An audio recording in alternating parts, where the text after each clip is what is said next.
Monday, September 29th, the last Monday of September.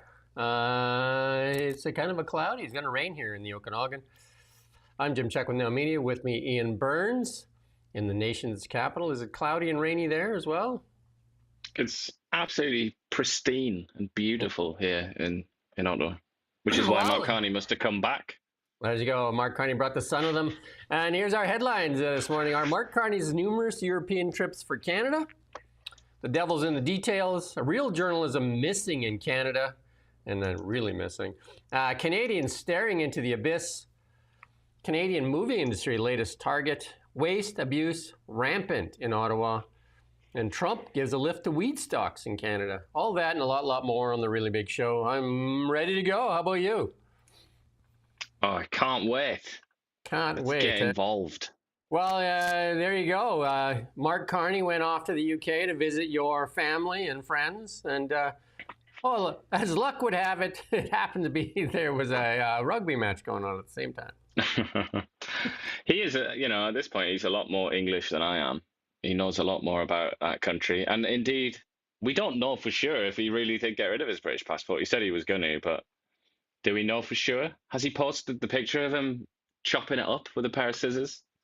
It's so peculiar, isn't it? I mean, it's started to become obvious now, I think, that he has some kind of strange affinity with Britain and with the political class there in Britain. Obviously, his wife is from Britain, so it's kind of convenient for him to go there for her sake. But I just think, there's something that he's not telling us. I'm not trying to suggest a very dark conspiracy here, but my theory is that he's trying to work on some kind of massive announcement, like very, very big and consequential announcement. And that's why he keeps going there. Something to do with a kind of parallel NATO or something like that to try and shaft the US. Or, several of them had a meeting there talking about how the world is endangered by the far right. So imagine if Pierre Poilievre went there and had a meeting with a whole bunch of far right leaders talking about how dangerous the far left is, what the media would do, the Canadian government-funded media. They would probably get on the ground immediately and act as foot soldiers to persecute these far right people. It's interesting, though, that last week we talked about that little round table thing that they did, Carney, Starmer, and some other prime ministers in London. They would talk, like the whole theme of that was about what they call the centre left, because they still think that they're centrists rather than the fact that they're actually on the fringes and barely anybody agrees with their policies. But the whole point of that discussion was, how do we, as the centre left, as the Social Democrats, how do we resist this insurgent right? And in Britain, the insurgent right is a party called Reform, which is led by Nigel Farage, who a lot of people probably know. He's a friend of Donald Trump's. He helped get Brexit over the line. He was a big campaigner for Brexit. And then I think it was 2 days later, or maybe a day later, not long after that round table, Keir Starmer came out and said, Reform is a racist party. And what they're talking about is dangerous and will put Britain over the edge. It's like he's talking about the Civil War and things like that. And it's all his fault. He's stirring up trouble. So if that's anything to go by, if that's what Starmer thinks as Mark Carney's best mate, then I can only assume that means that's an indication of what the Liberals are going to do. They're going to come out and start to refer to the Conservatives somehow as racist. I mean, again, so prepare yourself for that. What's lacking in Canada is real journalism. And here's an example of what it should look like, especially with all the scandals going on in Canada. We just don't get that. And this is a reporter here for, I believe, GB News. Let's listen in on her. Homes have you built so far under Labour? Well, do you know how long it takes for a planning application to go through? Just how many? Do you know how long it takes? Just give me the figure. Well, we're currently dealing with dealing with the tail end of what the Conservatives were doing, because it takes more than 18 months from an application to the home being built. Please answer the question. No, but I'm not going to take the blame for what the Tories did. No, I'm going to take the blame for what Labour does if it goes wrong subsequently. Can you we're take changing the rules to speed up planning so that the problem we're seeing now doesn't happen again in future. How many houses have been built under Labour so far? Starts have gone up by 29%. What I can't do... Can you give me a figure? I know it's really low, and I'm appalled by it as What's well. But the that figure? is because the Conservatives didn't get the applications through. Please don't tell me you don't know the number Conservatives as didn't get the housing applications secretary. through. Do you know? 29% up starts. No. How compared to the many previous new year. homes have been built since Labour took power? I don't have the exact. I'm not Wikipedia. You don't have. No, I'm not Wikipedia. No, I'm you're here to the talk to you housing about secretary. policy. That doesn't mean I know every single statistic going on You in the don't know entire how many housing sector. You don't know how you many only know it homes. because it's written in front of you. Well, but I'm not Tell in me what it charge is, of and housing. How can my producer have this figure and you not have it? Well, because somebody's researched it for you and given it to you, and You someone should hasn't know it. researched it for me and given it to me. You're- What I know I need to do is build new You're homes. the housing So we're secretary announcing and you today. don't know how we're many announcing houses today have been plans to completed build under Labour. a new generation of Genuinely. new towns for the first time since the Second World War. That will be more than 300,000 new homes, giving young people the chance to get their foot on the housing ladder, giving people that are stuck in squalid, substandard, expensive rental accommodation the chance to get somebody that they can afford. Okay, to rent. forgive me. It's putting the key to a decent homes Forgive me. in the hands of the British Forgive me, people. Steve Reed. Because you've got a stat on a bit of paper that I haven't got. I'm- says nothing whatsoever. I'm other than you're surprised. trying to do a gotcha moment. I'm not and that's trying so sad for your viewers because they'd probably like a sensible debate. This is silly. Yes, it is. It's not a gotcha. Camilla, it's very silly. It's not a gotcha for me to ask you as Housing Secretary how many new homes have been completed since Labour took power. That is like the most I basic know it's stat. unacceptable. I know it's unacceptable because we're dealing with the tail end of the Tory failure to get applications Okay. in. They scrapped housing targets. We're putting them back in. We've got a law going through Parliament now that will get royal assent in November that will speed up the planning process Right. so that when we get an Well- application, quicker to get a consent, quicker to get spades in the ground, quicker to get that home built, somebody can buy it, somebody can rent it. We will end the housing Okay. crisis that we saw under the I'll tell Conservatives. you how many have been built so far. It's 117,390. And it's too low. It's far too low because at that rate it's going to take 13 years to reach your 1.5 million Yeah. housing target by the end of Parliament. But I fear, Camilla, you're not listening to what I'm saying. I'm because what I'm listening, saying but is I've just asked you for a really Well, you're not basic listening. figure and You you're keep saying it's a speaking over gotcha me and when it's I'm not. trying to explain what we're doing. So Sound familiar? Except for the part where our reporters that get access to Mark Carney and the Liberals press. That we don't get in Canada. We do get them, they press on Pierre Poilievre, but they don't press on Mark Carney or the Liberals. Yeah, that's very much broadcast journalism in Britain. That's the culture, is to just to really attack politicians when they're especially when they're trying to be evasive. Well, And so that's not unique. You'll see that media's everywhere. job? You'll see that on the BBC. They all do that. And But that's the media's job. Isn't yeah, it? but Power then to account. the problem is that would be really interesting to see in Canada, which is a culture that doesn't have this tradition. So I think the minister, if you were to grill a minister like that, they would just be shell shocked. They wouldn't know what to do. They would be scared, I think. They would cry. Yeah, they would be say, frightened, and I think there's a very real possibility that they would walk out yeah, of the interview because they'd be so afraid. They would pull the funding from whatever outlet dared, spread there. Slip them the scarlet letter or something. But no, it's the thing is, yeah, so it'd be interesting in the Canadian context, but in the British context, as you can see, he wasn't really surprised, was he? And he knew what to do, and it became this squalid little brawl live on TV. And I feel like so in Britain, it's kind of like, what do you get out of this, really? Because the politicians know that this is a possibility. The journalist is doing it just by instinct, really. It's not something that she's not like genuinely angry or anything. It's just how they all act. So then you wonder, is that actually of benefit to the British people? And I don't know, really, because it degrades the political class. Okay, let me ask you brings them this. right down to the level of Let me ask you this. just a punch bag. Whereas in Canada, there is a lot more dignity for the government, and I don't know if that's necessarily a bad thing, even though I agree that it's annoying that they're treated with so much deference. Right. There's no way. I mean, Canadians need power held to account. Like Gary, the public safety minister, Melanie Joly, Chrystia Freeland. Like there's literally scandal there. This guy doesn't have a scandal. He just doesn't know a number. Imagine if there's scandal, what it looks like. Do you know what I mean? Like these types of reporters are necessary in scandal. They are necessary in scandal. And there's no doubt about it. And we don't have that here. well, we don't have it. We have them when they go after Poilievre.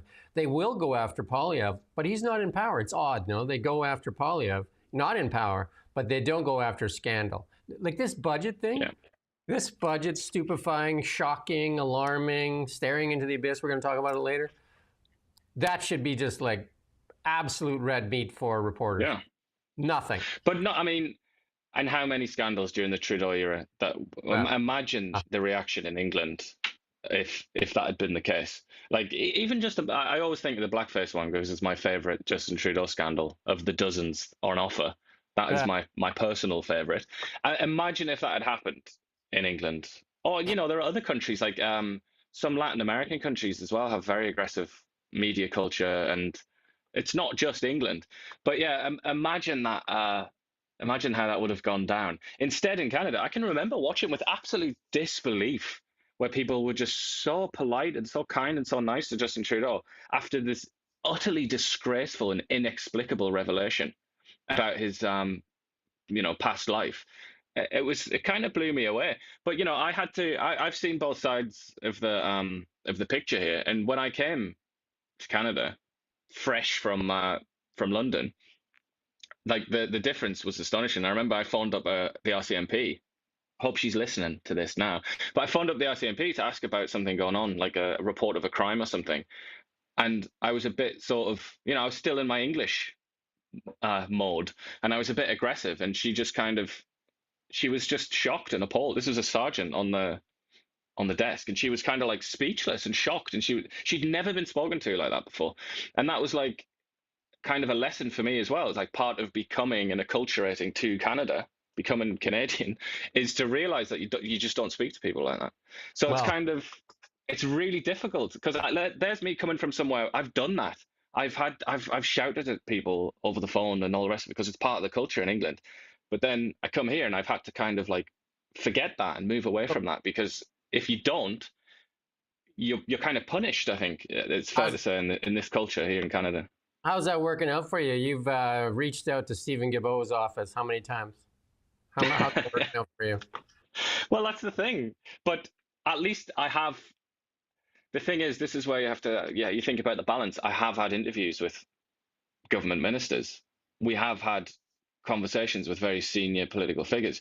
If everybody in our newsroom acted like English reporters, we wouldn't get even that, we would be given the scarlet letter. We would be completely ostracized, and they just wouldn't respond to our emails at all. They wouldn't let us into the building to ask the questions. So it's a balance. Whereas this is what I mean when I say Britain's media culture is so much more vibrant and strong and pluralistic, because they would never do that in England. They would never think to do that. And the press officers in England would never ignore I was one. I was a press officer in England. You would never ignore an inquiry from a journalist. You just never do it. It's completely unacceptable in the culture. Whereas here in this country, it is. But the thing is, who's going to figure this out? Like this is a massive cultural question. And I don't know how that's changed. How do you change it? How do you figure it out? How do you even get people to talk about it? I don't know. Here's the warning for Canadians when the Liberal Party says the most important institution in Canada is the CBC, which they continue to overfund and continues to parrot or amplify the voice of the Liberal Party. That's a dangerous situation to be in. But let's move on from the media, because we got lots of other examples of media here. But Poilievre put out this tweet here on Mark Carney here, like sitting down. Let's play this clip here. So our election and our policy was first and foremost, it was fight the tariffs, have a reaction. We had one of the strongest reactions. Protect our workers. So there were many ways we were doing that, but one of the things is we were taking all of the tariff revenue, putting it back into workers, helping workers retain their jobs, but also retrain, protect our communities against crime. But the core, the core message was build. And it was to build in a positive way. You need a positive agenda, and it matters how we build. And I'll just leave you with a couple of core messages that ground our approach in the election, but very much in governing. First and foremost, we can give ourselves more than any foreign government can take away. So our ability to have one Canadian economy. We have a bunch of internal trade barriers. We're removing all of those. Our ability to build for the future new trade corridors, clean energy. I mean, we've heard this over and over again. He just goes around in circles and talks. And first thing, second thing, third thing. Yeah. Sometimes he does this as well. Gives you the fingers. But look at that. I'm glad to see that it looks like Pierre Poilievre is a fan of this show, because we've been saying precisely this, including about the Latin and also referencing George Orwell. This is from the George Orwell essay, Politics in the English Language, which I've recommended 1,000 times to watchers of this show. But that's good, isn't it? Poilievre clearly is watching the show. Hi, Pierre. How's it going? But this is definitely, I will say this, now that we know Pierre's listening, that is a massive virtue of his.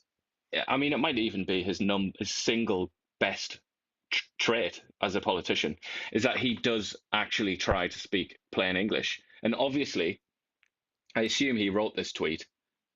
He's read Orwell, which should be a kind of prerequisite to become anybody in authority anywhere, any part of public life. So credit to him. Whereas Mark Carney, I mean, what has he been reading? Judith Butler or something like that, the postmodern philosophy. He struggles so much. It's a profound problem, profound struggle that he's having to just express himself in English. One of the common truths, I always look for a common truth in people. And the common truth, I would say, in Mark Carney and the Liberals is for the benefit of the few at the expense of the many. If you look at their policies, most of their policies benefit the few at the expense of the many. Look at the wealth gap expand here in Canada. Look at who suffered and who's come out ahead, and look who continues to suffer and who comes out ahead. The temporary foreign workers, who does that benefit? Who pays for it? I mean, we could go on and on and on, right? For the benefit of the few. Mark Carney, most of his policies are for the benefit of the few. Again, media landscape in Canada. Bill C-18 crushing local independent media. Who's it benefit? Benefits the industrial CBC, policy, energy policy. You can just keep going. Yeah, you can give it. So the slogan should be in the background. If you put that in the back of your head and listen to the Trudeau and Carney, it doesn't matter, they're the same. And listen to the Liberals and put the slogan in behind them, their mission statement for the benefit of the few at the expense of the many. And you look at the Canadians paying the price. And when we're going to talk about it later in the budget, that is the theme. I've come to that conclusion that it is for the benefit of the few at the expense of the many. Just memorize that. And here we go. Mark Carney actually doing something of admitting something 10 years later. This thing has been just an abysmal train wreck, but here he is talking about Canada Post, and we've talked about it a bit here too. Canada Post is part of our country. It's part of our fabric. Canadians rely on Canada Post. And it's the responsibility of the government, first and foremost, the responsibility of Canada Post as a corporation, the unions in Canada Post, to make sure that Canada Post as an organization is viable. A company is not viable, any organization not viable, if it has cost $5 billion over the course of the last decade, if it's losing $10 million a day, which is what Canada Post currently is doing. So some significant changes are needed to be made. I mean, 10 years, last decade. Who was running the show for the last decade? Who ignored it all that was happening for the last decade? Yeah. And it's just, could say that about a lot of things, couldn't you? You could say that also about the military. How in God's name could they let the military degrade to the extent that it did? And then they come out and celebrate, or Carney does, and the Liberals have all jumped on this bandwagon. It's like, we are the saviors of the military. And they'll even bring up like Stephen Harper as if it was him that caused this problem. But yeah, it's how many examples do we have of this, where we have these various kind of fires burning on the horizon, and then all of a sudden Mark Carney will sweep in and say, all right, I'm going to put this fire out now. And not even that, it's just, there's a fire. That's basically what he said. Second largest land mass in the world by nation. with a military of 55,000. 55,000. There's probably some nations the size of, like a province here that have militaries bigger than ours, many of them. And 55,000. The 3 oceans border us, 3 oceans. We have 4 diesel power subs, 2 we bought from a UK garage sale that are old as dirt. And I think only 2 are running. We have a fleet of CF-18s that I think there's 70 or 80, and half of them don't work. They're 40 years old. Our Navy is basically, they count the Coast Guard in there now, which they're counting their lifeboats in there. And they're underpaid, underfunded, and this is for the last decade. Like this F-35 thing, have they made a decision yet? Have they come to any decision? No, they've not even honored their own deadline to make a decision. By the time they decide to buy the F-35s, they'll be buying them in a UK garage sale because everybody will move on to something else. Raptors. Well, that's a real. I mean, I'm sure you can remember Trump unveiling the next generation of fighter in that video. Like, that's not. There are some very serious, defense industry people who are saying that the F-35 is like already basically out of fashion, and it's just going to be completely replaced by the next one, which is sort of imminent. Yeah, Harper put in the order. Remember, Harper put that order in. I mean, that was 10 years ago. But so they're going to buy them at like full price, and by the time they're delivered, the Americans are going to be flying around in at least the next generation, maybe the one after that. Yeah. And here's a reporter actually has encouraged, so you've come to Europe how many times now? Who are you meeting with? You say you're meeting with all these people, like who? Let's listen to Mark Carney do the ums. Good question. He does that as well, doesn't he? That's what he's trying to stall. Business leaders and CEOs, for the most part, we don't know who those people are. Can you tell us who those people are? And will you commit that your office share who you meet with at a business level like this? Yeah, I think we share broad. It's a good question. Actually, don't know what we share, to be honest. I mean, how's that for an honest answer? Can you tell us a few of the people you've met? We met today with a number of basically infrastructure type investors, so people who have global capital invest around the world, largely in infrastructure projects, and the sense that's good. Music is starting there, but we did go to that rugby match. Yeah. He had a good laugh. I watched that press conference, and he had a good laugh about the rugby at the end, and all the reporters were smiling and cheering with him. But he tried to salvage that by saying, "How's that for honesty?" But that's I don't think he realizes that the implication of that joke is that he's not honest most of the time, which we already know. But sort of built into that, is the fact that he's not honest. If you do any kind of psychology stuff, you'll notice that his mannerisms are stalling while he looks for what he believes to be the right answer. Yeah. And he's also he's prone to being a little bit ditzy now and then, which is not a word you'd probably associate with Mark Carney, generally speaking. But where he's basically infrastructure. It's he sounds a little bit like Sean Fraser or something, or Melanie Jolie. Because he was going to come up with a name, and he's thinking, well, if I come up with a name, they're going to go ask that person, and then that person's going to call BS. And then so he was doing game theory in his head, wasn't he? He couldn't find a valid lie that he couldn't be called out on. So then he's like, how's that for an honest answer? I have no idea what's going on. Hey, but then as his answer progressed, he started to kind of blame it on the press people. Because he his own press people, because he was I don't know what they've made available, kind of thing. So it's as if it's not really his fault. It's you say it now, Mark, and then it's available. You're the prince. You're the big boy now. You don't have to worry about what some 25-year-old in the media department says. They don't matter. You're the one that matters. This looks like the Carney Carnival of clips here. The Carney Carnival of clips. We got one more here.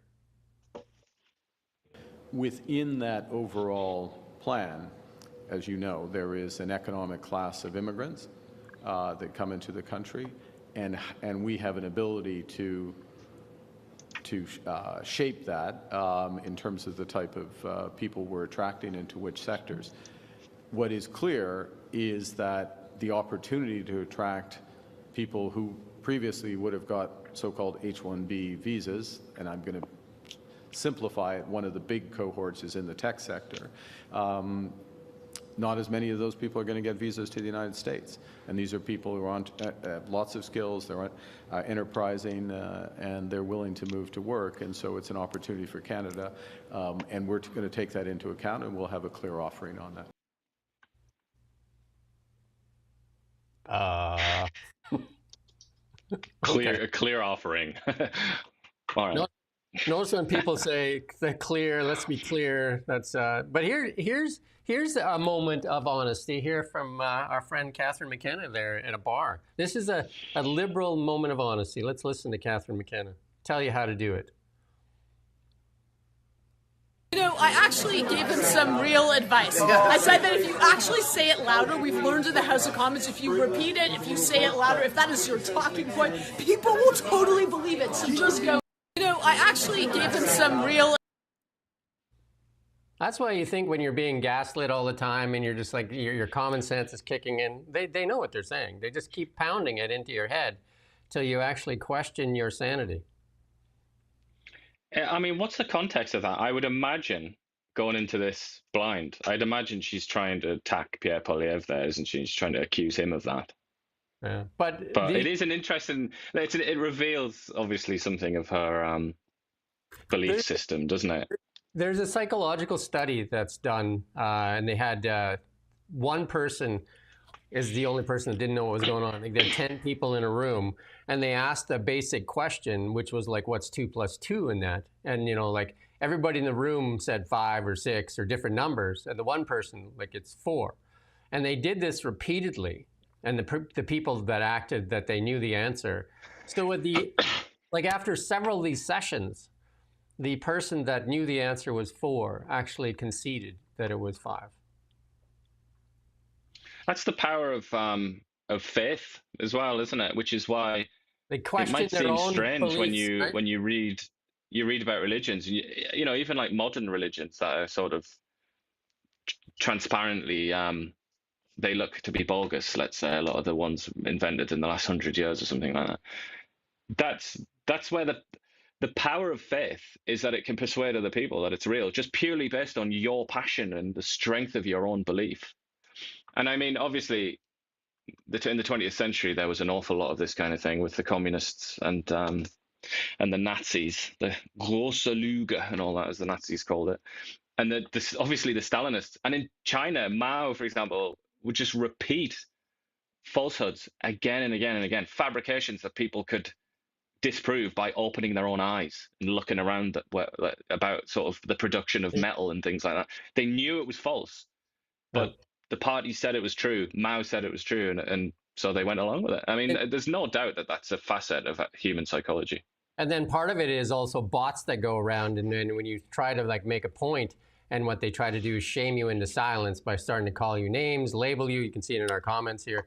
You know, like that's what they do, right? Then all of a sudden they're just like, "Wow, you're just rage farming." Let's listen to this here from Vasi and the PBO's office here, and see if this is something that Canadians should worry about or not.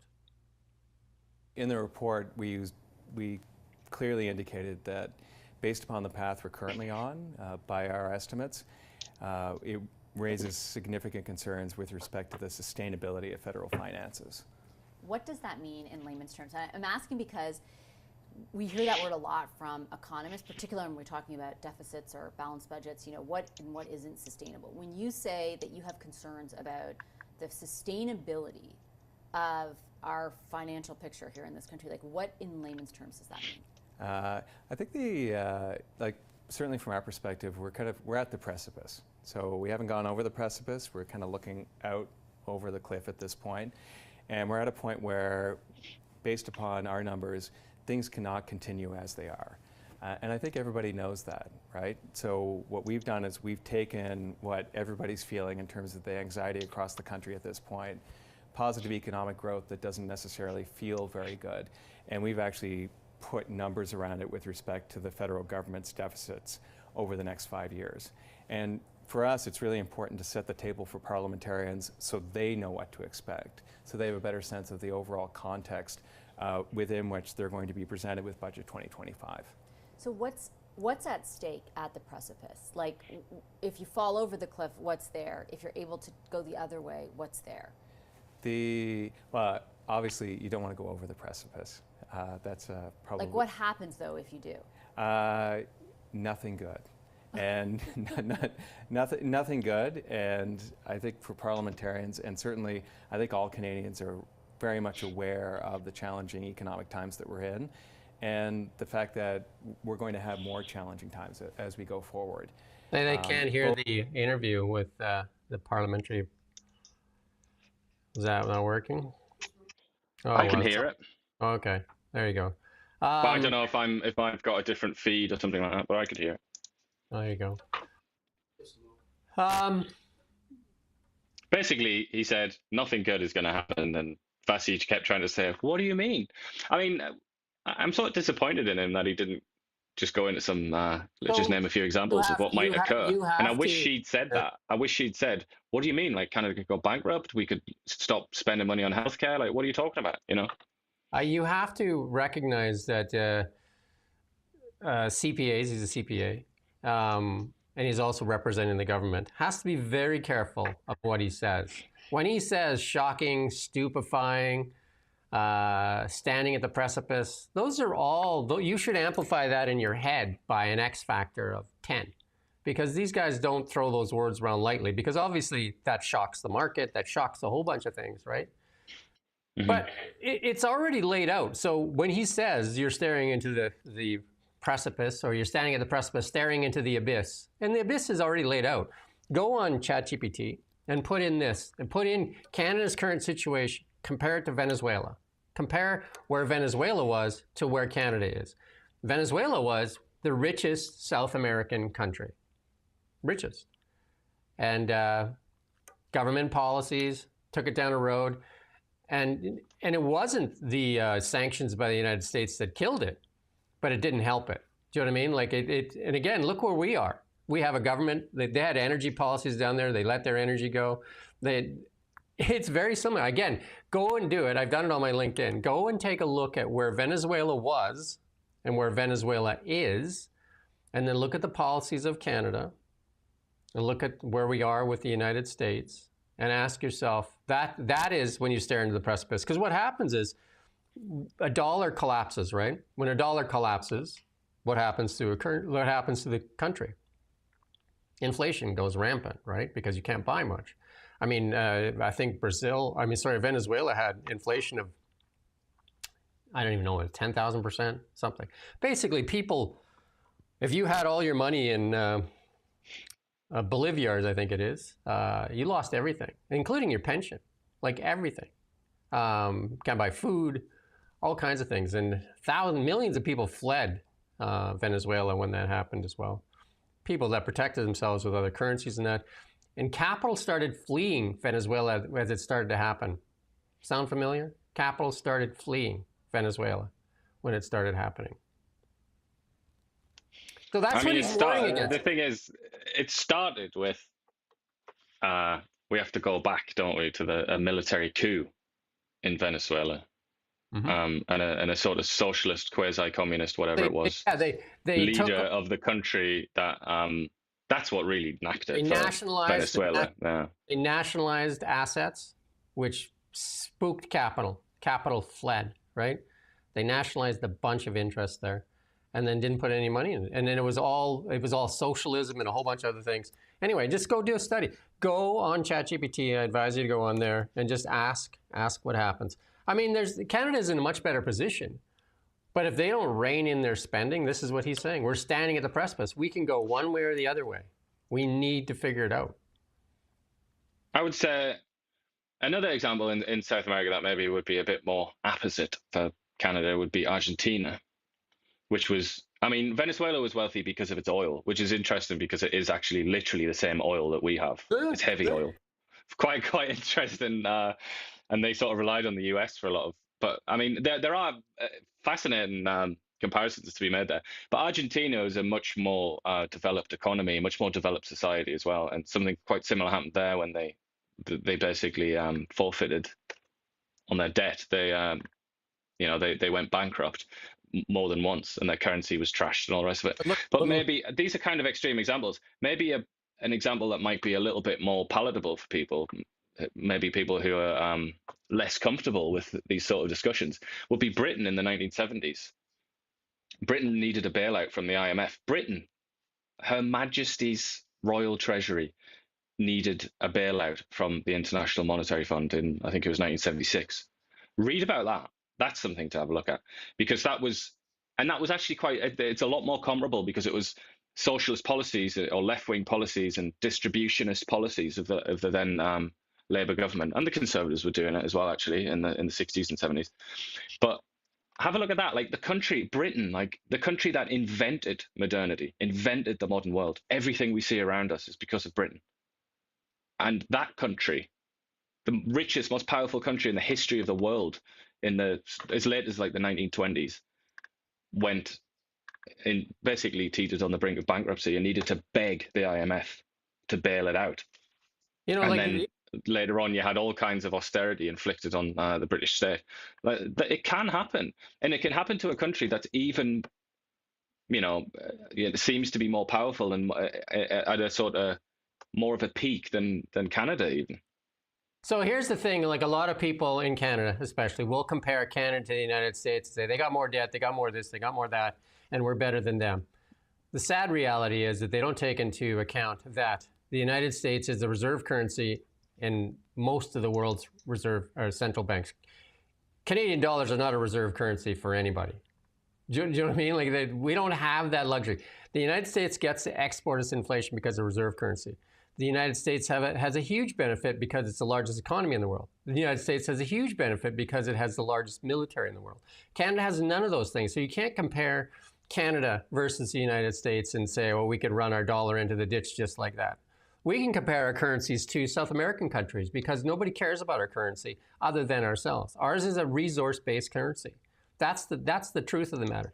And the big point on this is the PBO's office. This is not a partisan. This is nonpartisan. This is not a conservative guy saying it. It's not a NDP. It's not a liberal. This is the PBO's office. Should wake you up. This should wake you up. And CPAs in Canada need to find their voice and stop worrying about woke politics and start showing and telling people that this is, for this guy to be saying this, you can go back through history. You tell me a PBO's office that has said this about Canada before. And this should be the #1 story on every bloody outlet out there. Everybody should be on this. But here's what we get. This is on Global. This is David Atkin from Global News, the reporter. I think his desk is the Parliament there. That's his thing. You know, the one that we've tried to get into too, and they don't let us in there. So he's part of the parliamentary gallery. Let's listen to what David says about the budget. Factored in a lot of things. What was incredible, though, I think, and this is where the opposition had a field day, it's the language this parliamentary budget officer is using. Yeah. And so testifying before a committee, here's a couple of the adjectives the PBO is using about the spending. Quote, very alarming. Quote, stupefying, shocking, unsustainable. And when the PBO's using language like that, it's a field day for the Conservatives. Now, the problem, I think, politically for the Conservatives, and of course they're absolutely right to use the PBO's words, is that every poll we've seen, internal government polling that we have through access to information requests and the public polling done by our people like our polling partner Ipsos, Canadians are not that concerned about the deficit. They're concerned factored in a lot of things. There you go. Nothing to worry about. That old Mad magazine, what, me worry? So he even kind of chuckled there when he said, he said the words stupefying, alarming, and he's just like, just calm down, lobsters in the pot. It's all fine, right? Like, we've done polling. The polling says it's absolutely fine. Well, yeah. But we've talked about this, let's be honest, and it's not exactly, it's not an insult. It's not, it doesn't mean anything beyond what I'm going to say. But most people don't really know what it means to have a deficit, people don't know what the national debt is. They don't know how high Canada's debt is. They don't know what the consequences are, which is why Vasi was trying to say, spell it out, buddy, because people don't know. The reality is, it means that you get poorer, and to put it in its simplest possible terms, that's what it means. It means your country gets poorer, and you can buy less stuff, and you suffer. Do you know how many nations had currencies collapse that people thought they never would collapse? I can go through history and I can tell. The Weimar Republic, you needed a barrel, like a wheelbarrow full of money to buy a loaf of bread. No. I just Googled that, just to go back. I was talking about Britain and the IMF, just to make sure that it was 1976, and it was 1976. And I've ended up on the Wikipedia article, not necessarily a place to go for research, but quite interesting. They quote right at the top, they quote an academic paper, and it says, the origins of the crisis have been attributed to the 1972 Conservative spend for growth budget initiating an inflation cycle. Just spend for growth. Does that sound familiar, Tony? It's literally the Liberal platform under Mark Carney is spend for growth. Again. But if you don't get growth, another thing to mention, sorry, by the way, in the 1970s, Britain was getting growth, pretty strong growth, actually, like much higher than Canada could dream of getting now. So it's kind of like it is. I don't think you're not exaggerating. People might accuse you of exaggerating, or me, or the PBO. It's not an exaggeration at all. Like, Canada has no growth, even though he said we have positive growth. Canada doesn't have growth. It's cancelled out by population growth. It's completely stagnant in this country. There is no economic growth. So there's that, and then there's debt, increasing deficit, productivity in the garbage can. It is a serious issue. So here's the biggest thing that you have to ask yourself. Like, again, the PBO's office, every media outlet in Canada should be on. This should be the #1 story. The #1 story. There should be nothing else other than this. Should be like attack dogs on this story, because this is the future of your children and your grandchildren being sold out, and your own wealth is being jeopardized at this point, because a lot of bad things happen. And here's the first thing that happens, and it's already happening. Capital flees the country. And the PBO's office did that same thing. They did a story, not I think 6 months ago, and Mark Carney laughed at it, I think, when they said, right now Canada's heading into a spot where the people with means will leave, happening right now. People with means will leave. The rest will become so destitute that the wildlife will be suffering because people will be hunting wildlife. I was in Costco the other day, and I don't go to Costco very much. A piece of meat that I used to buy was usually around $75. It was $300. That's in the space of like 5 years. Like, you look at that, the price of beef. So the people with means will leave, and it's happening right now. It's happening. And Mark Carney's an example of it. Mark Carney took Brookfield to the United States. Mark Carney's investments are in the United States. Go read, just put this in ChatGPT for you. Go ask, what happened to the people of Venezuela when their currency collapsed? What happened to the people in Venezuela when the currency collapsed? How did people protect themselves? You need to do this just for yourself. Just do it. Because Canada is not the United States. Get your head out of the sand if you think, like if you hear a reporter telling you that Canada is like, our GDP is very close to theirs and their debt's a lot, they can export their debt. Almost every nation, the #1 reserve currency in most central banks is the US dollar. The US dollar. And then gold, right? And that's it. It's not Canadian currencies. It's not, you know what I mean? Like, and guess what Canada holds in its reserve currencies? Because it doesn't hold any gold. It's the only G7 nation without any gold. Well, guess what we hold? US T-bills. There you go. So. And literally US dollars as well. Yeah. Anyway, just a little bit more on media. Former CBC Travis anchor there used this first episode to talk about how the CBC tried to shut him up. The media in Canada is corrupted by government, and corrupted not by, I shouldn't say government, corrupted by the Liberal Party, because it's one arm of the government that's corrupting media. It is, they basically use it as, and that came out of the PBO's office, I believe, as well, that if it continues like this, the media will become basically an arm of the government. I mean, I would say that's already fulfilled. How far are we from certainly, that? In some aspects, that's irrefutable, I would argue. Yeah. But I mean, that's another thing. You're talking about the financial side. Look, if you want lessons in history from the media side where things go a bit wrong, there's a long list of countries too, including the likes of Argentina, Venezuela, and so on. And obviously, everybody's favorite of Germany and also Russia. They distract you with things like, you know, like that, because Canada's biggest strength is our energy, and we have two governments or two parties, the Liberals and the NDP, that want that suppressed, and again, for the benefit of the few, the expense of the many. But here we did a whole bunch of Carney clips, so we'll give Pierre one. We'll give Pierre one clip today, you know, to try to be fair. Let's have Pierre. I think we have True Pierre. North. Sorry, with who? True North. True North. This past week, we saw a church burning in Canada, a tragic incident at a church in Michigan, and over 100 incidents of church burning or vandalism since 2021 in Canada. Yes. What do you make of the sectarian strife seen targeting towards Christians? Do you think the government's doing enough to combat this, and what would you do? I think it's terrible. No, the government is not doing enough, and I would do a lot more. So let's recap where we are. 100 churches have been burned. You hear almost nothing from the Liberal government about this.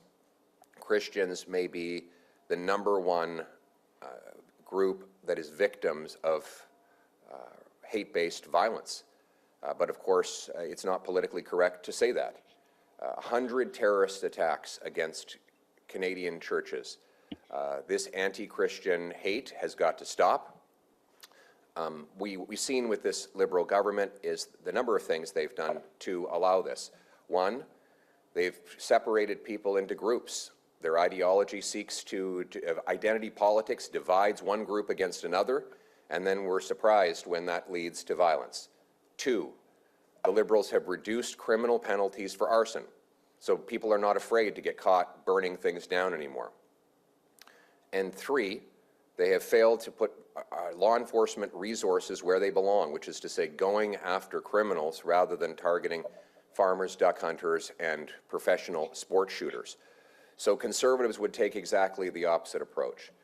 We would bring in mandatory prison sentences for extortionists. We would crack down on hate crime, which is more than doubled under the Liberals, with tougher laws that throw criminals in prison. We just make sure that the foreign criminals that are in our country illegally are kicked out of Canada. You can go watch that full clip from Pierre Poilievre there. But one of the key things why we put that in there, you noticed something that was interesting there, right? That wasn't the CBC asking that question. That wasn't the CTV asking that question. Pierre Poilievre lets in independent media. Mark Carney doesn't. And as a consequence, you get some interesting questions. It's as simple as that. If you want to hear politicians say interesting things rather than scripted garbage that nobody cares about, then you want independent media in there. You want members of the media who aren't part of the sort of big 3 or 4. Here's a message for Chrystia Freeland, the Liberals and the NDP that listen in every now and then. You make fun of Donald Trump, you call him a dictator, you call him a fascist, you call him all these names. Guess what he does? Every day, 3-4 times a day. Take questions from media, from any media, all the time, even if he dislikes them. You don't do that. Even if they can barely speak English, which has been, we've seen a few memes based on that. How long have I been trying to get an interview with the finance minister of British Columbia? And I even talked to her personally, and they promised me an interview. It went from 30 minutes to 20 minutes to 10 minutes, and now I said, sure, 10 minutes, whatever it is, like 10 minutes. How many times have you tried to get an interview with Stephen Guilbeault? I mean, it's just, you can't call Donald Trump a dictator when you don't even allow media to ask you questions. You don't even allow it. You control the media. That's what fascism is. The thing is as well, that's certainly one aspect of fascism, yeah. But another thing is, Trump has these constant availabilities, doesn't he? That's what they call it, where he's just there and he's ready to be spoken to. So you don't, I mean, obviously there'll be a lot of people would like to sit down with Donald Trump one-on-one. He does do that occasionally. But either way, if you're really interested in asking a question, just go to the White House. You probably get accreditation because they're giving it to anyone now. And then almost certainly within a few days, you'll be sat in front of Donald Trump. And if you can shout loud enough, he might hear you and answer your question. So for all, obviously he's an imperfect man and has many flaws and all the rest of it, but that's not really one of them for Donald Trump. He is very, very much willing to speak to the media and willing to sort of take questions. But just to go back on the Christianity thing, that kind of, just before we came on air, that was a live press conference, and that's where I saw that and clipped that, or that timestamp. So I haven't seen the reaction yet, but I'm going to predict that the reaction to him saying that will be negative. And I think CBC, in their newsroom, if they had that on, which I assume they would have done, had it on the TV, because that's usually what goes on in newsrooms. If anyone's unaware, they usually have all these press conferences live. They'll have heard that, and they'll have said, "Great, somebody get a story right now. Go and interview B'nai B'rith. Go interview the Canadian Islamophobia Society or whatever it is, and go speak to them and say, what do you think of this insensitive comment made by Pierre Poilievre about Christianity, when really it's Islam and Judaism? They're the two, and LGBT. Like, get them all on the phone, guys, and we need them to come out and say how disgraceful it is that Pierre Poilievre has minimized their suffering or something like that."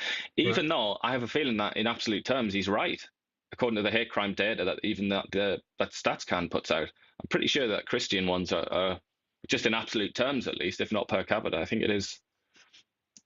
If not first, then second. We were talking about energy earlier too, and energy is Canada's strength. And nuclear energy, definitely one of the energies of the future. Been a big believer in energy and nuclear energy for a long time. But this is, you put this in here. This is just the attitudes towards nuclear energy and small modular reactors. I think the U.S. is putting in a bunch of. There is one in Ontario too, but. Obviously, in BC, it's fairly negative. Manitoba negative. Quebec, surprise, Quebec negative on energy. Right? Surprise, shocking, really. Right? I feel like Quebec should just be its own category every time, shouldn't it? Because it's always weird, isn't it? But one of the ones that I found very interesting here is Manitoba. I don't know what they're up to. I must say I don't actually know. I don't know what it's like on the ground there. Concerning nuclear, but they don't seem to be very keen, do they? Outside of Winnipeg, there's not much going on in Manitoba. I've driven from Winnipeg to Thompson, Manitoba several times on the road when I worked at a mine site there. And there's not a lot going on. A lot of water. One person that did that. But I mean, clearly the answer to our problems, if we want clean energy that doesn't pollute the environment, doesn't emit CO2 emissions, but we also want reliable energy. Obviously, there's your boy. That's your answer. Did we get the feedback, or did we have to go to a different one? What's going on there? Oh, okay, it's back. Okay, so we lost the feed for a couple seconds there. So apparently we're back into the same video too. We're back in. Okay. And then this is put out by Pierre Poilievre as well. You want to save the planet and poverty? Here's a solution: Canadian energy abundance. Oh, man, we've been saying this forever. Canadian energy abundance. Open the markets, and it looks like, this is from the Toronto Sun. They're not really abandoning those policies. Like, they wouldn't repeal that bill there, the emissions cap, all those things that stand in the way of Canada's prosperity. We just go on and on. Finally, this thing, when I interviewed a lawyer here in BC here, he specialized in Aboriginal law, worked for the government for 31 years. And we're talking about that Richmond judgment there with the Cowichan tribe there. And this is talking about property rights for Canada. And Pierre Poilievre is finally on it. John Rustad asking the Supreme Court of Canada to look at this. This is right now there's two people entitled for that property, the fee simple people, and then obviously the Cowichan tribe is on title for that swath of land there in Richmond. And then there'll be more of these to be contested. And this is another reason that I talked to developers here in BC that are not much interested in developing large plots of land right now, because they're not sure what it'll end up. Because this land right now has what you call a cloud hanging over it. I mean, it's almost impossible to sell. I advise you to watch that interview I did with that lawyer. It's on our Now Media YouTube channel. It's a really good interview. One of them on an education basis, how important this is. And the NDP chose, he says, on an ideological basis, not to use the only But he says the only line of defense there, arguing that fee simple lands must not be contested, and they chose not to do it. Yeah, and Rustad has been talking about the Constitution, hasn't he? He's been talking about the Charter and saying how it needs to be in there. Like, that's how serious this is. Like the right to property rights, secure property. But what we were saying earlier about all these countries that have collapsed, this is another thing that they all have in common, is that there's no security if you don't have property rights, freehold. If you don't have property rights, fee simple property rights, then you're going to scare investment capital out of here en masse, and that will. I would say also the madness of this case in particular, which isn't often spoken about, the origin of the claim, or the basis of the claim, by the nation, is that our nation. I mean, I'm not sure what is the relationship between the modern nation and the historical one? I don't really know that. But anyway, our nation, in something like the 70s? Anyway, in the 19th century at some point, would come here to this part of the Lower Mainland, now Richmond, in, I think, the summer, or one of the seasons, to hunt. It was a hunting lodge for one of the seasons. And we have evidence of this. Here it is. I don't know what their evidence was. But that's the basis of their claim in some, and they won on that. You have to just you have to think about how flimsy and crazy that is. How many other nations have claims like that? My assumption would be many, a very great deal. But it calls into the legitimacy of Canada itself, because Canada sold this land to the landowners that own it. Do you know what I mean? It wasn't, people just didn't come there and stake it and that was it. It was sold. The government of Canada owned all the land, right? It's transferred from the Crown to the landowner. All title comes from the Crown. So if the Crown can't sell you land, there is no Crown. Yeah, it's, basis of the social contract, one might say, but also a basis of the authority and legitimacy of the government in Ottawa. This court case has to go to the Supreme Court, and it will call into the legitimacy of Canada, because, again, does Canada have a basis for taxation? If it doesn't own any land, because most tax is based on land. Yeah. There you go. Moving on, though, because we're a little bit behind here. Canada's fertility rate hits record low. You and I have talked about this a million times over. A big part of that reason is, one of the reasons, there's many factors for sure. One of them is people can't afford it. You can't afford to buy a home. Again, for the benefit of the few, the expense of the many, most young people have given up on the dream of a home, and with that, the dream of having a family and children. And then obviously a lot of people have been sold the climate change agenda as well, and feel that they shouldn't have children because it'll destroy the planet. Anyway. The truth is, this is happening in all this is happening in all urban societies, including ones that you might be surprised to hear, like China, Japan, Thailand, Japan, yeah, was the sort of, in many ways, the original. They were at the vanguard.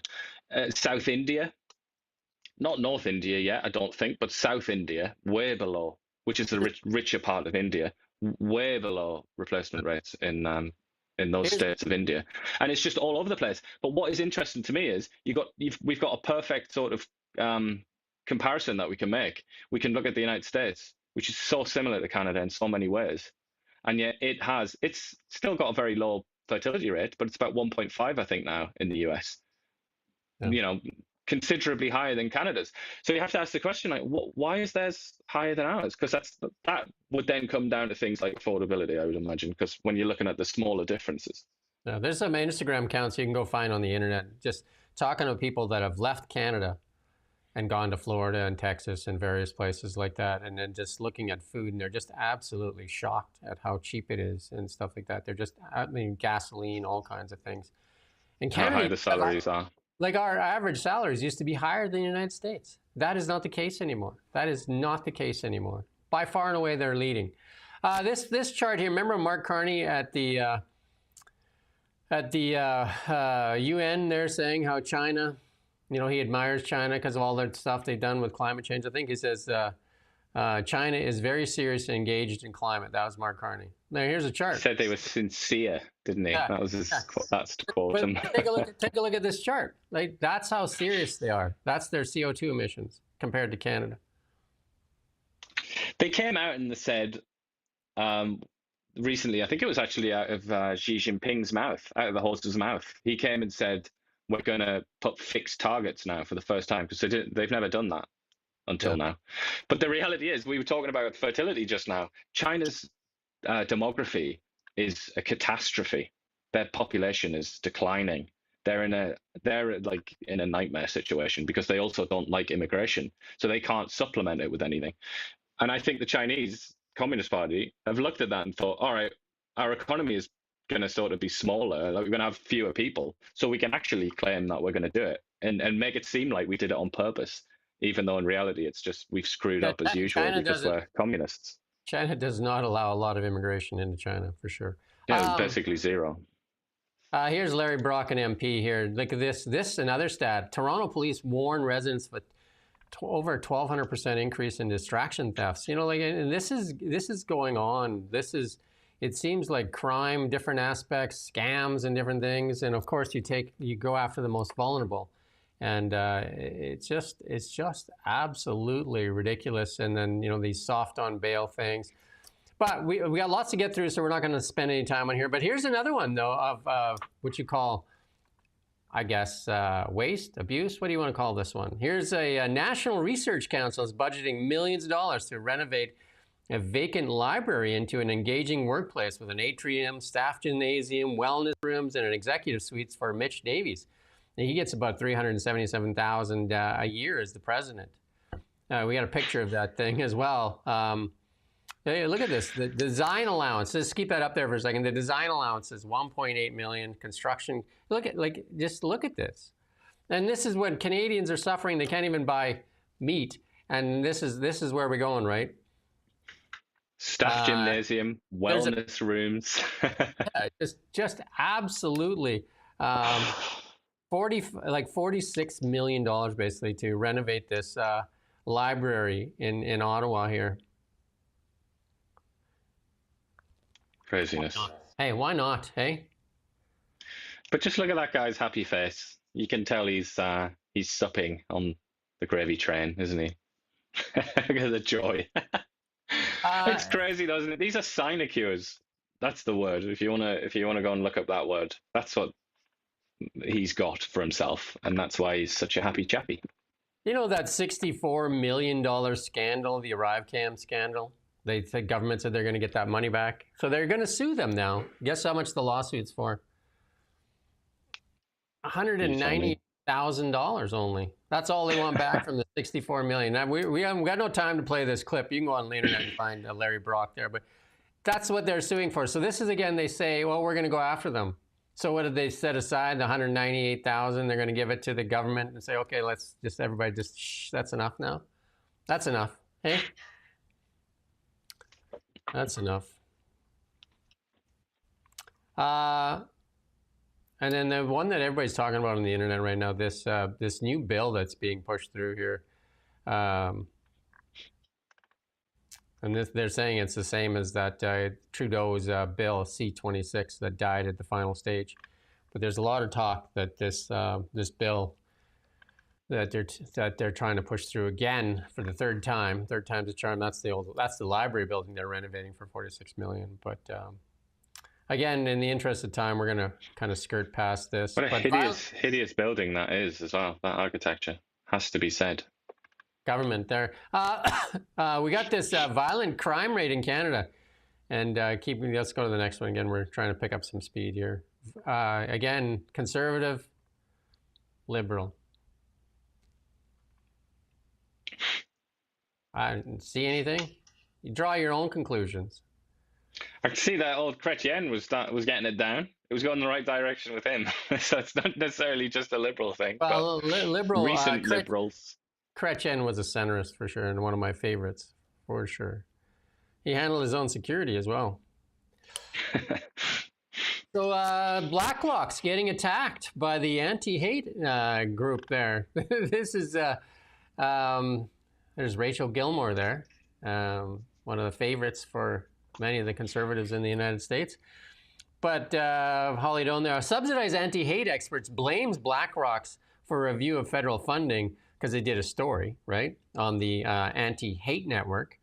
BlackRock's is the organization that reports on things going on Parliament Hill. And this guy used to be a fan of it, this Balgord guy. He said in an interview with Rachel Gilmore, a Montreal podcaster. She calls herself a journalist, though, don't forget. And then she says, I yeah. think she was once, wasn't she? I don't know if she still could be called that, but I have a feeling she was at one point. Well, she still calls herself that, I believe.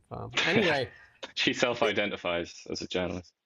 Anyway, this conservative MP shared the story from BlackRock, and they're saying that this group, this anti-hate network, got close to $1 million in federal research grants. This anti-hate group got close to $1 million in $1 million for research grants. Isn't that amazing? And then they funded such things as going after targeting pro-life Catholics. The group in 2024 published a booklet, 40 Ways to Fight the Far Right, that named the campaign life and non-exhaustive list of kinds of things far right and hate moves we've seen in Canada in the past years. Campaign Life organizes yearly Parliament Hill marches that have been attended by Liberal and Conservative MPs and Catholic school children. The 40 Ways booklet encouraged readers to organize counter-demonstrations against pro-life rallies. If fascists are holding public demonstrations, you'd be in the streets too. Anyway, they got their funding pulled. And now they're mad. Happy about it. Now they're mad at BlackRock. Who would have thought? For shining a light on it, eh? For shining a light on it. The question is, I mean, obviously it shouldn't be necessary to say this, but maybe it is. That's taxpayers' money. That's our money. Do you think the Canadian people would be happy to know where that its money was going to an organization like this? You know, I'm not convinced that they would be. This organization that said it's anti-hate and it's going after people, like targeting them and accusing them of Nazis being Nazis and all that kind of stuff. Yeah, you say people, and you say anti-hate and you say people, but to be more specific, it's people on the right or who they perceive to be on the right, which is more kind of people who aren't on their version of the left. It's a partisan group, of course it is. And like I said, I can't remember when it was, last week sometime, they have equivalents of these organizations in every country in the West. Every open liberal society has a group like this, which behaves in quite liberal ways to assassinate people's characters.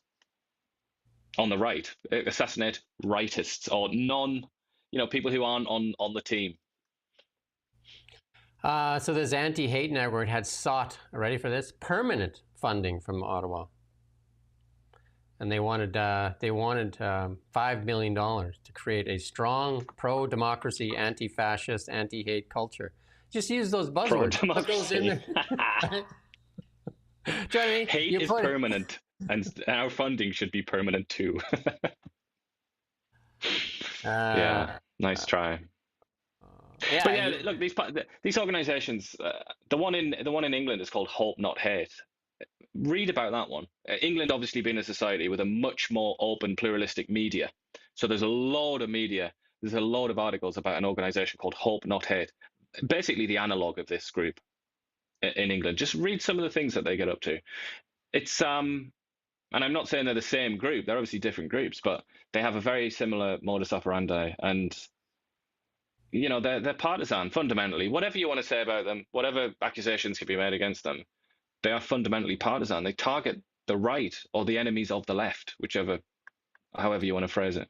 And if you look through that USAID, you know, when Rubio and them shut it down and Musk and that, you look at some of where that money was going. It was going into organizations like this. Like tons of money was going into organizations like this. Anyway. Basically doing what, you know, the financier George Soros, infamous in some circles, because he funds and tried to start organizations like this with his own money, with his private savings. To think that taxpayers are also being made to stump up for these organizations is just craziness, isn't it? If you think about how controversial he is, and you know, there are equivalents of Soros on the right as well. Imagine this is the question I'd like to put to a lot of these partisans. How would you feel if your money, your taxpayers' money, was being diverted to some like right-wing activist organization that went around You mean like Charlie character Kirk's Turning assassinating Point? lefties. Charlie Something Kirk's like Turning Points, something like Turning Points, or the one that Ben Shapiro, I can't remember what that one is, but something like that, yeah. And then they were going around just targeting people on the left. How would you feel about that? Just try a bit of empathy. That thing that I keep hearing that they love. Ian, I don't think you understand democracy. I'm obviously anti-democratic. Yeah. Send me off to Venezuela. Although not Venezuela because they're left-wing. Send me off to Russia. That's where I should go. LGBT and women's groups on alert ahead of expected government. I mean, this is like the referee, you know what I mean? In a hockey game, you're not bitching about the call that was made. You just want to make sure that you're not in the cuts, right? So they're making a lot of noise now just to make sure that they don't get the cut, I think, right? So they're starting to ramp up some noise here to make sure they're not in the cut. It'll be interesting to see if Carney actually cuts anything other than some probably what you would call some superficial stuff to make it look like he's cutting, right? But here's the big news in British Columbia here, really. Donald Trump putting out this Truth Social post here, a movie-making business stolen from the United States, blah, blah, he goes on to say. But he's putting 100% tariff. He talked about this a while ago when they were first talking about tariffs, that he was going to tariff the movie industry. And our movie industry has done quite well because it is a lot cheaper to make a movie. And Vancouver's been one of those spots. Vancouver and Calgary, they've made lots of movies up there because it's way cheaper. And Kamloops as well, that neck of the woods. They did the Jurassic Park one quite close to Kamloops, didn't they? Obviously, this is going to be really negative for the BC movie industry. And and also Britain. They do a lot of them near London in the sort of it'll be interesting to see what counties. the reaction in Hollywood would be, because like Hollywood should be anti-Trump, so they should be saying this is horrible. But it'll be interesting to see how they kind of like reconcile this, right?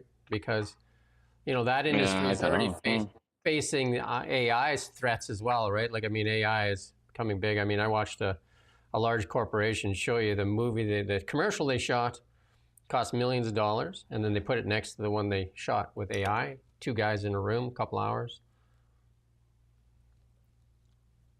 There you go. And that's why they're so scared, and that's why they threaten to strike, and there'll be many more strikes before this is done and dusted. The Hollywood may have been begging for this themselves because Hollywood was dying itself.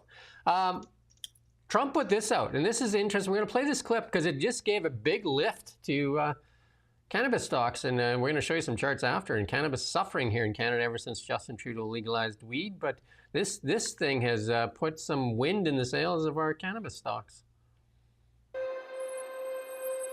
We've all heard about the major systems in our bodies, like the digestive, respiratory, nervous, and cardiovascular systems. But there's one essential system discovered in the 90s that you probably never heard of. It makes all of the other systems work smoothly with each other. Not working? I'll explain it then. That's okay, because we don't got any time anyway. So you go watch it. You can find it on Real Donald Trump. You can find it all over the place right now. This shows you how this nervous system works and stuff like that. And he's pumping, basically touting CBDs as a solution, especially for seniors. And then he wants the Medicaid to cover the costs of CBD.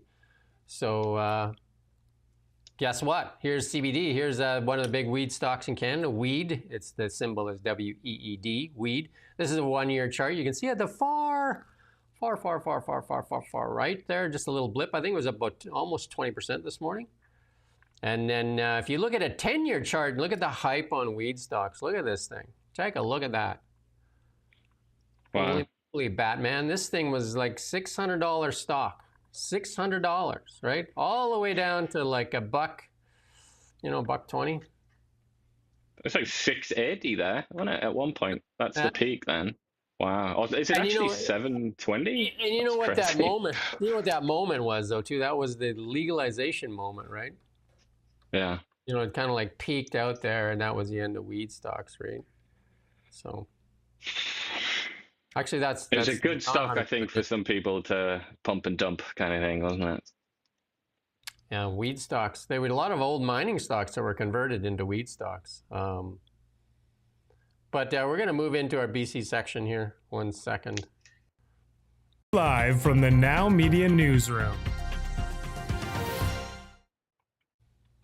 We don't have much in the BC section, but just a couple of things. David Eby, the Premier, has announced 100 new involuntary care spaces. They've been promising this for a while in Surrey and PG to respond to the UBCM concerns about street disorder. And this is, it's not immediately clear if these are at prisons or like the first two. So, and this is Eleanor Sturko putting out a response, and they've been promising this for years. They have not and will not deliver. She doesn't believe they'll deliver. They don't have, she doesn't believe that they have, that they're put their political survival at the, before the needs of British Columbians. There you go. Yep. I did an interview with the owner of Salt and Brick. We're going to skip that next one there. Salt and Brick here in Kelowna, closing up. It was also featured on the Food Network. It's a good interview. You should go watch it. He calls out several things in British Columbia that make it really tough. He has 3 restaurants here in Kelowna, and he said that the BC NDP Airbnb policies cost his business 30% of revenue in 1 year alone. And tourism is a big thing for the city of Kelowna. And right now we're seeing high vacancy rates, or way higher than we haven't seen forever. And we're seeing, you know, cranes coming down, cranes not going back up. We're really seeing. And tourism was way off this year as well. So he said that city just can't keep it going. So go watch the interview. I think we'll just leave it there for today because we're a little bit over anyway. We'll leave some of this just the numbers here. But I do want to, I thought, yeah, no, I think that we'll leave it there for today. Unless, is something you want to add, Ian? I mean, I think we were pretty comprehensive there. I'll just say about Salt and Brick. I'm pretty sure last time I was in Kelowna, I went there, and it was very nice. So I'm quite sad on a personal note there. Yeah, I mean, it's. He said also, like, you compare. He's got like he compared to Calgary because some of these restaurants came from Calgary as well. Like Diner Deluxe, he runs that one as well. Owns that one. Said the minimum wage way higher here. The EHT here. The additional taxation for customers, right? The PST. A lot of things, you know, like people not eating out as much. A lot of things really driving, making it a tougher environment in British Columbia. And, you know, than it is in, you know, even Alberta. Yeah. But the Airbnb policy was just so detrimental to his business. Well, that said, though, yeah. That's our show for today. We'll be back tomorrow morning, Tuesday. Oh, no, we won't. We're going to take tomorrow off. Tomorrow's the day off, right? Tomorrow's Truth and Reconciliation Day, isn't it? So we're back Wednesday. Until then, thank you for watching Now Media. We don't just report the news. We live here too. We're your neighbors, bringing you stories that matter to all of us. No government funding, no outside influence. Kelowna Now, local, independent. News you can trust.